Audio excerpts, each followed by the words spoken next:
Hello friends, welcome to my channel. నేను ఈరోజు double కా మీట్ స్వీట్ చేశానండి. చాలా టేస్టీగా ఉంటుంది. 6 స్లైసెస్ బ్రెడ్ తీసుకున్నాను. సైడ్లు అన్నీ కట్ చేసుకున్నానండి.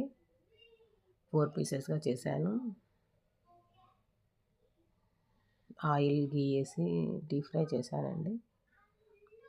ఆ తర్వాత చక్కెర పాకం చేశాను. 1 కప్ షుగర్కి 2 కప్స్ వాటర్ వేసుకొని బాయిల్ చేసి ఇలాచీ పౌడర్, కాజు అన్నీ చేసుకున్నానండి.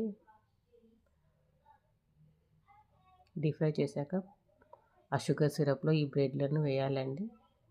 ఈ బ్రెడ్లను వేశాక కొన్ని పాలు కూడా పోసి సర్వ్ చేసుకోవాలండి. చాలా టేస్టీగా ఉంటుందండి. మా కిడ్స్ చాలా ఫేవరెట్, ఇష్టంగా తింటారండి. Thank you.